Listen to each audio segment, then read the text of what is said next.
Ciao Tifosi. Ciao. Kembali lagi di Tifosi Calcio. Kita kali ini baru aja selesai Match terakhir, match day ke 23. 23 nih. Dan seperti biasa kita akan mulai dari klub yang paling tua dulu, La Vecchia Signora. Juventus yang lagi naik daun lagi nih. Selebrasi lagi banyak. 1-4 cuy. 1-4 Di kandang lawan lagi. Gokil. Gimana Lawan sih, siapa ya? Lawan Parma. Gue udah lupa. 1-4 tuh 1-4. Iya, 1-4. Edio Tardini. Ini tadi nih yang main away. Sebenarnya di awal mainnya udah kelihatan ngejar poin, ngejar gol, mainnya seperti biasa lah ala Spalletti yang udah makin kompak ya. Gue rasa sih, gue ngeliatnya Juve ini makin kompak. Setiap serangan atau setiap passing dan umpan itu udah makin padu. Jadi ya terus gue lihat juga Parma sebenarnya nggak terlalu bisa fight sih kalau dilihat dari serangan-serangannya atau dari pemain tengahnya juga nggak terlalu bisa megang ya. Iya. Jadi ya 2 gol di babak pertama tuh udah jadi cerminan bahwa ya emang Juve udah nyari menang dan kelihatan bisa menang lah gitu. Nah meskipun di awal babak kedua Cambiaso ya lagi sakit On fire. sakit ini kayaknya sakit pinggang apa gimana, kaki sengkle, gol bunuh diri Pak. Oh, udah diri. Dia mau back heel keluar gitu, malah masuk ke gawang bolanya. Jadi udah banyak mulai yang komentar nih karena Cambiaso semenjak digosipin mau ke City udah lama kan sebenarnya kemarin mainnya jadi agak-agak masuk angin, goyang disukan mau ke City goyang. Tapi ya di setelah itu Juve masih ambil inisiatif buat nyerang. Kalau dulu gua ngeliatnya waktu masih Tudor tuh kalau udah kebobolan goyang tuh, shaky banget. Tapi begitu kemarin kebobolan langsung terlihat bahwa ambil inisiatif nyerang, terbukti langsung nggak lama golin lagi kan. Bremer jadi 2 gol kemarin tuh. Dia jadi back dengan produktivitas gol sundulan terbanyak ngalahin Van Dijk. Oh. Emang Eropa. Bremer tuh pemain kuncinya Juve di era ini kayaknya ya. Banget. Jadi emang kemarin terlihat ketika Juve ugal-ugalan tuh musim lalu pas Mota sebenarnya ada faktor Bremer karena cedera juga kan, ACL. Bener. Jadi kelihatan banget ketika dia udah ada, Kelly sama Kalulu tuh nyaman banget mainnya. Betul. Jadi keangkat juga performa mereka kan. Meskipun secara kualitas sebenarnya lumayan lah, tapi begitu Bremer ada ya jadi lebih stabil, jadi lebih tenang, semua mainnya di belakang, gak gampang gerasa gerusu gitu. Ya udah setelah 1-3 practically sebenarnya udah Parma mentalnya udah down lah. Jadi ketika udah Jonathan David golin itu gol pocer banget. Jadi emang dia Conceição dapat bola, dia shoot pas sebelum kiper nepis tuh dia udah ngikutin tuh bolanya pasti akan ke tepis. Jadi bener-bener tepisan bola muntahnya langsung disepak aja sama dia. 4-1 Juve mungkin skor gede ke berapa ya? Udah banyak ya? Udah lumayan 3 lawan Napoli 3 lawan Cremonese 5 ya. Terus 4 kalau nggak salah udah berapa kali gitu, 2 kali ya Pak. Jadi produktivitas gol nih sebenarnya jauh meningkat. Dan kalau nggak salah yang gue lihat Juve itu di klasemen gol terbanyak kedua setelah Inter, Iya. salah ya? Barang Milan plus 21. Plusnya iya. Plus 21. Plusnya kalau selisih gol tuh Como di atas Juve tau gue. Tapi cetak golnya kedua terbanyak setelah Inter. Jadi signifikan banget naiknya. Nah, lu merasa bersalah nggak, ngeceng-ngecengin Jonathan David di awal musim? Wah, ya harus kemakan omongan sih. Tapi kan mungkin setelah diceng-cengin itu ya di awal. Mungkin dia nonton kita kali ya. Jangan-jangan dia nonton di musik Calcio, nonton yang lain-lain juga ya kan. Pokoknya kan turning point-nya ketika yang dia chip in Panenka nggak gol itu kan.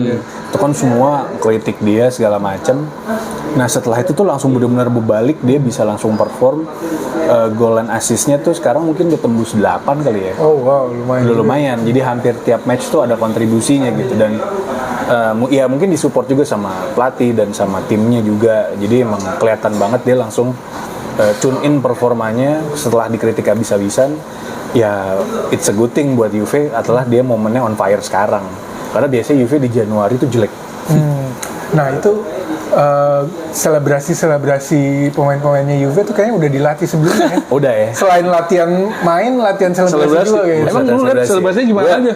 Gue nyoba dikit deh, gue nyoba dikit. Kan Yildiz gini itu. Iya. Yang lain emang gimana selebrasi? Gitu. Ya enggak, sebenarnya itu kayak di mungkin janjian kali ya. Janjian rame-rame Ada yang- gitu. Maksud gua beda pemain tapi selebrasi lidi semua. Enggak, jadi Enggak, dia beda-beda. misalnya jadi antara si 5 pemain ini nih, Thuram, David, McKennie, Kalulu sama Yildiz. Yildiz, ya. Itu tiap ada yang golin pasti selebrasi bareng-bareng tuh. Ada yang Avengers gitu. Ada yang nuang minum Ini gitu. kayak minum espresso gitu. Ya, ada yang espresso. Pokoknya macam-macam deh. Ada yang joget bareng gitu, langkah gitu. Jadi gua rasa ini tren yang bagus buat timnya. Mereka kan juga sebenarnya rata-rata masih muda ya. Iya. Paling McKennie, Kalulu lah yang udah masuk prime usianya. Tapi kan Thuram, Yildiz, David tuh kan masih muda. Gitu. Enggak ada yang selebrasi gini gitu. Itu Luka Toni. iya. Ketahuan umurnya nih, Pak. Bener ya kalau begini. Jangan yang begini aja tuh. Yang begini lebih tua lagi tuh. Udah lagi tuh. Gini apa lupa gue. Si Baggio bukan sih yang Yang di sepatu. di Oh, di atas dengkul. atas dengkul Itu apa gini baby itu? Gila referensi. Tapi maksudnya secara konten sih itu dapat banget sih. Semua orang ngomongin dan Bener-bener. udah ya di zaman sekarang kan fans tuh kan pasti pengen lihat yang gitu-gitu Iya, ya. jadi bagian dari branding juga ya. branding juga. Jadi kelihatan banget bahwa emang mereka secara chemistry lagi bagus. Lagi performnya juga ya oke, selebrasi juga unik. Jadi kelihatan lah bahwa pasti ini ada yang ngarahin juga sih kalau menurut gue gitu. Jadi ya dan itu dibiarin ya sama kayak si pemain-pemain seniornya kayak Bremer, Locatelli udah tahu nih mereka mau selebrasi jadi habis bareng-bareng udah tinggal aja gitu. Kelihatan banget tuh gue lihat tuh gitu. Jadi Dan- ya bagus lah. Dia diam-diam Juve udah peringkat 4 gini-gini gue. Iya. Ngelatih Roma. Karena Roma kalah Pak. Iya semalam. Roma Iya, sama Roma Udinese kalah. 1-0. Tumbang ya. Mantap deh Udinese nih. Kira-kira- Sama-sama hitam putih. Kira-kira masuk Scudetto race nya nih. Wah, kalau Scudetto race sih kayaknya belum ya. Gua rasa Milan emang paling berpeluang buat nge-push Inter. Kayaknya masih Milan sih kalau gue, dan bedanya kan sebenarnya masih agak lumayan kan. Milan sama Napoli, Juve kan masih agak Ada gap lah. Tapi Juve bisa mau banget masuk ke peringkat 3. Kalau Napoli kepleset lagi misalnya gitu, dan Scudetto race gue sih ngerasanya belum, tapi ya we never know. Cuman gue nggak yakin aja. Nah, Noy, Milan nih belum terkalahkan lagi nih Iya. semenjak kalah lawan Cremonese. 22 pertandingan. 22 pertandingan. Satu-satunya tim Serie A yang belum kalah di away. Tapi di home udah kalah sekali. Kalahnya sama timnya Bang Emil lagi. Iya, Bang Emil. Gimana Noy pertandingan tadi pagi? Tadi pagi gue lihat, gue lumayan pesimis ya, karena pertama lawan Bolonya kan lumayan ngeselin ya. Iya. Gue masih dendam banget yang kita kalah di Copa Copa final, ya. sialan tuh harusnya kita menang. Oh iya dulu ya. Iya makanya. Gue masih dendam banget gue sama Bolonya. Kalau final. Nah main kita tanpa Pulisic, di cadangan pun nggak ada dia. Pulisic cedera, cuman ada Leao. Nah yang dimainin satu-satu itu Nkunku, di cover sama false nine-nya Loftus-Cheek. Gue lumayan pesimis, anjing kenapa Loftus-Cheek masih ada yang lain, gue bilang. Akhirnya pas gue nonton ini jadi babak utama terbaik Milan musim ini, gue bilang. Passing-passingnya lancar, semuanya kelihatannya aman-aman aja.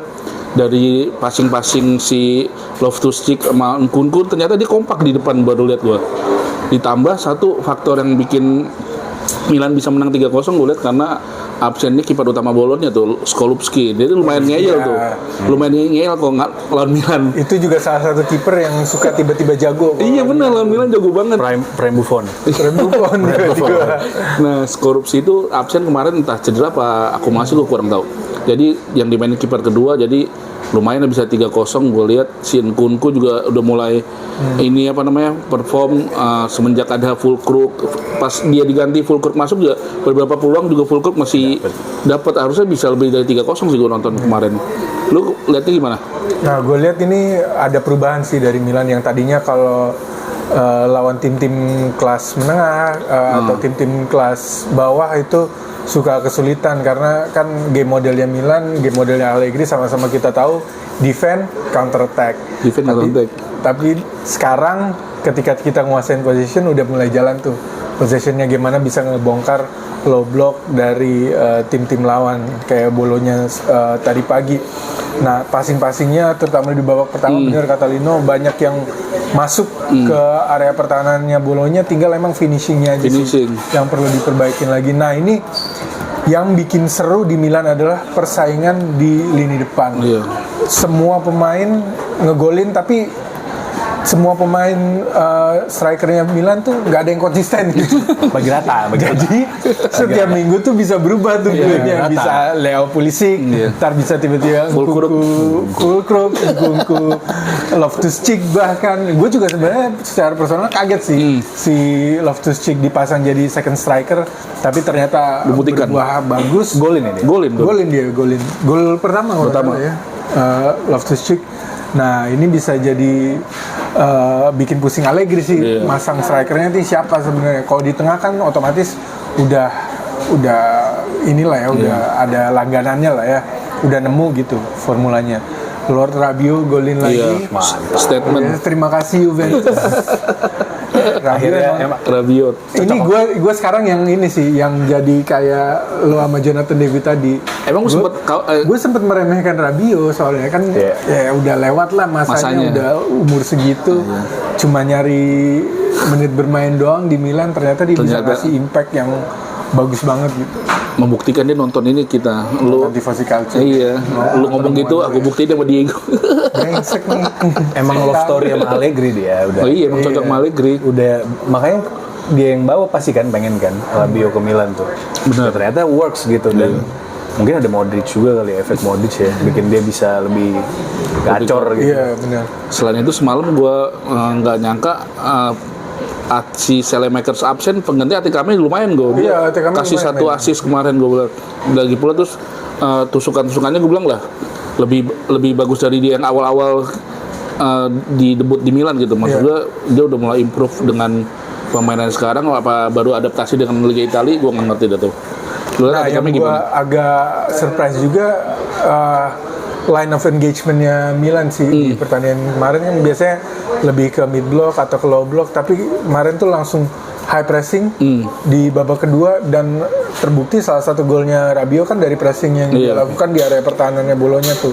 Langsung masuk ke kotak penalti, langsung di shoot dan jadi gol ya. Mudah-mudahan ini semakin memperkaya game modelnya Milan, jadi Milan selalu punya solusi atas karakteristik lawan yang mereka hadapi nanti.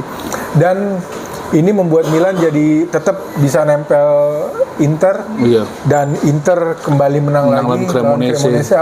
Bang Emil apa makin susah ngejarnya apa gimana nih? Makin susah bisa, tapi dia belum ketemu tim-tim yang kayak Juve, Milan, Napoli. Roma juga belum ya. Roma yang leg kedua belum ya. Masih ketemu tim Cremonese Pisa, dan kabarnya golnya Lautaro kemarin ke Cremonese membuat dia lebih banyak golin daripada Shevchenko di Serie A katanya. Oh ya? Udah 100 berapa sekian gol gitu. Jadi udah ngelewatin Sheva. Dan tapi tetap aja dia baru jagonya ketemu Pisa, Cremonese belum terbukti. Bukan big game player ya. Benar, belum. Match masih kalah terus ya. Gue sih big game player belum sih. Belum ya. Masih lawan tim-tim menengah semenjak. Jadi title race masih kebuka nih ya? Masih kebuka. Kalau gue sih sebenarnya masih bisa lah. Kalau Milan ya paling enggak ya. Masih bisa ngejar. Tapi nggak seketat pas Jonathan sebelumnya kayaknya ya. Mungkin ini udah mulai kebaca kan sebenarnya arah race-nya kayak gimana kan. Nah, tapi di pertandingan itu ada insiden nih. Apa tuh? Kiper timnas andalan kita, Laudero, lempar utasan. Utasan Inter. Katanya utasan Inter udah klarifikasi, katanya yang lempar bukan anggotanya dia tuh, katanya udah ditangkap juga, nggak ngerti juga gua. Jadi itu tuh fans Inter. Dari tribun Inter. Tribun away kan. Iya, tribun away ya. Nah, dilempar masuk ke dalam, katanya yang lempar tuh kehilangan 3 jari juga. Iya katanya. Oh iya. Iya. Nah, itu juga. Oh, Belgia juga. Itu nggak tahu tuh motifnya apa, karena setahu gua lagi unggul. Ultras itu pasti kalau ngelempar sesuatu ke dalam lapangan ada sesuatu yang jadi trigger. Jarang Iya. terjadi karena Hal-hal biasa, hal-hal yang terjadi di pertandingan. Biasanya protes atau pengen menunjukkan sesuatu kayak dulu kan Dida yang dilempar Iya. sama ultrasnya Inter juga kan itu karena ini ya, karena mereka protes ke Terus yang manajemennya Inter. Inter sebenarnya. dibantai sama Milan 6-0 gitu nggak lo? Iya, itu sampai turun. masuk ke dalam Iya kan? lapangan Itu kan sampai memalukan. basta. Cukup enough. Memalukan banget kan tuh ya. Itu yang gitu-gitu kan masih berarti ada momen-momen khusus kan.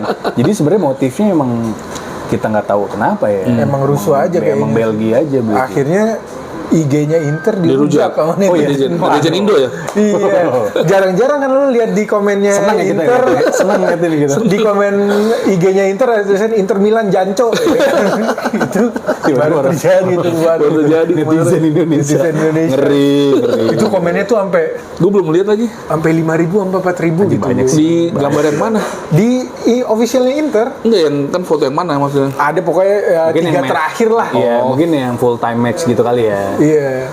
Belum lihat gue sumpah. Belum lihat sih, cuman Dirujak emang. Dirujak kan gue kirim ke grup tuh Inter Milan Janco. Iya, iya.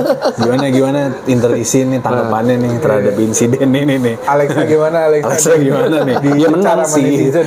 menang sih, tapi lumayan dicecer juga jadinya. Iya. Tapi Emil kan nggak apa-apa ya? Emilnya alhamdulillah nggak apa-apa. Enggak, katanya luka bakar enggak? Nggak cuma Pahanya. nggak update-nya sih intinya nggak apa-apa, nggak terlalu serius lah lukanya. Cuman Tapi kelihatan banget sih itu insiden itu sangatlah nggak bagus lah. iya. Akibat Dan itu di-ban akhirnya ya? berakibat iya di ban. Larangan away ya? Kan beberapa pertandingan. Berapa ya? Lupa 3 apa? Kalau nggak salah 3 match 3 ya? away ban-nya. Nah itu harusnya jadi pelajaran juga tuh buat kurva North Inter karena setahu gue kan kalau di kurva itu mereka punya aturannya Iya, sendiri dan awal biasanya rules. ketat banget, lu nggak bisa sembarangan tuh, bahkan lu Iya. nge-chain sembarangan aja tuh nggak bisa. bisa. Karena lu harus Satu ikutin komando. aturannya, satu komando seketat itu ininya aturan-aturan di Rules. sana rulesnya. Nah ini mereka kecolongan pasti ada mekanisme internal juga di antara mereka. Bisa jadi sih. Nah di pertandingan lain setelah mengejutkan Roma kalah nih gue. Iya. Yang membuat Juve naik Golnya ke keren tuh. peringkat 4. Indonesia. Siapa Gua ya? nggak nonton. Zaniolo bukan? Nggak si siapa? Gue lupa lagi main nomor 32. Oh. Tapi emang gue lihat Udinese mainnya lumayan bagus. Nyerangnya lumayan efektif. Roma nggak terlalu banyak peluang. Ya meskipun cuma 1-0 ya, tapi maksudnya Udinese main di home nih lumayan Udinese emang kuat sih sebenarnya kalau kuat dia. sebenarnya di home ya kalau gue lihat. Dia ngalahin Inter juga kan kalau Tapi Napoli juga dikalahin. ngalahin Inter di Miazza. oh di San Siro. Sama ngalahin Napoli. Napoli kalah juga. Yang golin Ekelenkamp namanya, gue baru dengar. Kam ya, nomor 32. Itu free kick terus sebenarnya deflected, cuman bola deflectnya masuknya cakep. Nah itu yang menunjukkan juga kalau di Serie A nggak ada pertandingan yang gampang Iya. sebenarnya. Dan Roma ini termasuk yang agresif ya di winter mercato ini ya. Ya, betul. Dia baru dapat Brian Zaragoza yang tadinya pemain Bayern terus Sama dipinjemin ke Liga Spanyol. Sama yang Belanda tuh siapa? Botak Malen. Malen. Nah itu yang berapa kali hampir Iya. ngebobol gawang Milan tuh pas Ngomongin Milan lawan Roma. Mercato, Juve aktif banget di Mercato. Iya, Juve juga aktif banget. Jeremy Boga dan siapa? Holm. Iya, Emil Holm. Emil juga nih, Emil lagi. Namanya Emil Holm. Jeremy Boga pernah gue dengar pemain mana ya? Dia itu dulu Sassuolo, Pak. Oh iya benar, Sassuolo. Itu zamannya Locatelli. Iya, iya, iya. Winger kan Sassuolo. dia? Dia winger kiri. Jadi Berardi kanan, Boga di kiri. Enggak, dia beli dari mana? Tapi kalau sekarang dari Nice, Prancis. Oh, Liga Prancis. Ligue 1 Eropa, Liga Eropa. Jadi ya sebenarnya emang dia udah lewat usia prime dan gua rasa dia udah tahu bahwa dia diproyeksiin jadi backup sih. Jadi emang Yildiz tuh kan nggak ada backupnya kan. Iya. Yang pure winger kiri yang kayak dia tuh emang nggak ada sekarang. Jatuhnya paling kayak Miretti tuh lebih ke CAM sebenarnya. Iya, betul. Mirip-mirip CAM. Nah dia akhirnya dibeli atau di loan dulu lah, loan to buy sebenarnya. Terus dari awal sih emang udah semua udah nyangka bahwa pasti dia akan jadi backup. Tapi ya it's a good backup karena Yildiz kemarin kan udah diganti babak utama, Iya. udah mulai discomfort dia, udah mulai burn out kayaknya. Iya. Jadi kemungkinan dia absen nih lawan Atalanta nih, nanti Coppa ya. Weekend nanti lawan Lazio masih meragukan, tapi kalaupun nggak main nggak pengen dipaksa sebenarnya katanya dengar. Jadi pengen disiapin buat nanti Inter sama Champion gitu, disimpan banget. Kalau si Emil Holm center back. Dia tuh sebenarnya bek kanan, bek kanan. tapi tingginya 191. Wow. Jadi emang ini sebenarnya straight swap sih. Jadi Joao Mario itu ke Bolonya. Oh, swap. Iya, karena Bolonya nih. Joao Mario ke Bolonya, Holm ke Juve. Dan Holm tuh langsung diposting foto dia waktu masih bocah pakai jersey Juve gitu, kayak apa namanya gimmick-gimmick postingan yang gitu deh, fans dari gitu, kecil ya. gitu-gitu. Tapi Holm nih kalau gue lihat-lihat emang dia bek kanan yang lumayan sering maju, ngasih umpan, sama tiba-tiba overlapping buat cetak gol. Itu lumayan ada banyak kontribusi golnya dia sebenarnya gitu.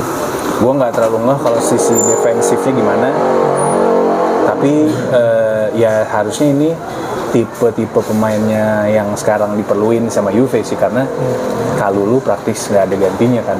Kalau tipe yang mirip ya, karena kan Kalulu sebenarnya juga back kanan, center back yang mirip-mirip gitu lah. Lumayan untouchable Kalulu ya. Betul, karena kalau Kalulu-nya tiba-tiba kenapa-napa, ya mudah-mudahan enggak ya, karena kan dia salah satu pemain yang nggak pernah absen kan, main terus. Di zaman Spalletti tuh dia nggak pernah absen, main terus paling banyak. Jadi kalau udah ada backup yang kira-kira mirip, ya harusnya sih oke. Gitu. Sama ya pemain loan keluarnya, karena kan lagi bicara Mercato ya. Tadi Joao Mario akhirnya di loan yang udah kelihatan sih bahwa dia kayaknya emang nggak dapat tempat di Spalletti. Terus si Rugani Rugani Fiorentina ya. Oh, Fiorentina juga. Gitu, sama sebenarnya nggak berkaitan langsung, tapi Douglas Luiz tuh kan masih pemain Juve jatuhnya. Oh, gua sampai lupa tuh dia. Kan di loan ke Nottingham Forest. Nggak works, dia balik ke Aston Villa sekarang. Justru malah. Dan bagus langsung mainnya. Karena dulu di Aston Villa emang bagus kan. Nah, Douglas Costa tau kalau pemain Juve di dalam botak Munchen Di Chievo. Sekarang di Chievo Liga 4 nih. Gua kira udah ini udah pensiun loh. Dia kan tadinya di ini kan, di Australia. Apa di... Lupa gua tuh. Mana gue lupa. Tiba-tiba Liga 4 Chievo. Iya, tiba-tiba di Chievo dia. Nah, Milan tuh kemarin Ngomongin hampir dapat Mateta. Nah, itu dia. Tuh. Udah mau dijemput di bandara sama Diego. Udah mau jemput. Benvenuto ya. Iya. Kata dia jangan dulu nanti dia masih kayak siapa gitu. Kayak Jonathan, gue udah bilang sama Lino, jangan dulu Noy, kalem aja dulu, karena ntar kayak Jonathan Biabiani udah foto pakai scarf segala macem, nggak jadi transfernya. Bener aja nggak jadi. Kalau sekarang Mateta nggak jadi lebih ke kayak Boniface kemarin gue gagal di tes medis. Ternyata Milan udah nerbangin dokter ke London, ke Inggris sana, dan ternyata gagal.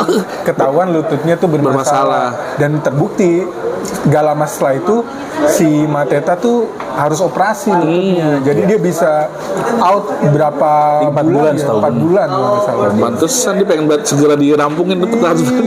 Jadi ini potensi scam sebenarnya. Iya, hampir. Saya udah nyadar duluan tuh.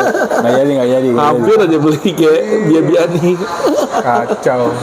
Hampir kayak Jimenez juga ya. Jimenez kan sebenarnya nahan cedera tuh dia.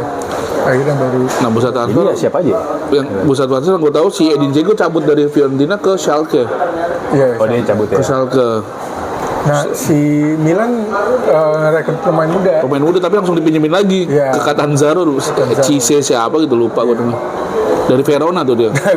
Itu kan di tengah-tengah berita Mateta kan. Terus gue, loh kok bukan Mateta nih, welcome nih. Beda nih. Beda. Ya, alhamdulillah sih akhirnya jadi. Kita cari lagi lah ya. Dijauhkan dari hal yang tidak baik. Nah, terus kata ada tentang perselisihan Allegri Conte gimana tuh? Gue nggak ngikutin tuh. Nah, Conte tuh sempat apa sih permasalahannya? Sempat ngeluh dia kalau di Napoli itu terlalu banyak memainkan pertandingan, jadi bikin pemain-pemainnya nggak fit dan terbukti Napoli banyak ininya kan, banyak cederanya. Maksudnya alasan mereka keluar dari champion gitu, nggak lolos karena bilang gitu. Iya, salah satu alasannya. Ya, pengen kayaknya gitu sih. Iya. Dibales lah sama Allegri bilang, gua dulu bawa Juve Scudetto 5 kali dan bawa ke Liga Champions final 2 kali. Itu jadwal padat-padat banget. Justru itu yang bikin tim jadi bagus karena makin banyak pertandingan, lu jadi makin tajam gitu ini. Nah, dia berharap mudah-mudahan itu problem yang bisa kita hadapin musim depan gitu. Kalau bisa dibilang problem, kata Allegri. Iya, gue inget tuh dia ngomong gitu tuh, Allegri tuh. Nah, dibalas lagi tuh sama Conte. Dibalas apa lagi? Dibalas lagi sama dia. itu mah bisa-bisaan dia aja. Emang Karena iya? dia iya. Karena dia nggak main di 2 kompetisi lainnya lagi. Iya Tapi sih. ini topik yang seru juga sih dibahas kalau memang ngomongin jadwal dan kan bisa dibilang ya semuanya sebenarnya lagi emang jadwal padat pertandingan ini lagi ya lumayan lah ya, apalagi si Champions League sekarang udah formatnya udah kayak gitu. Jadi cuman ya di sisi lain kita tahu track record Conte. Iya. Kalau menurut gue dia tuh nyari-nyari alasan aja sih. Conte itu nyari-nyari alasan aja. Iya. Dan sibuk, dan selalu kan gitu, sibuk berantem sendiri. Kalau Cari masalah sendiri aja, Cari masalah gitu. Perkara sendiri. cari-cari gitu.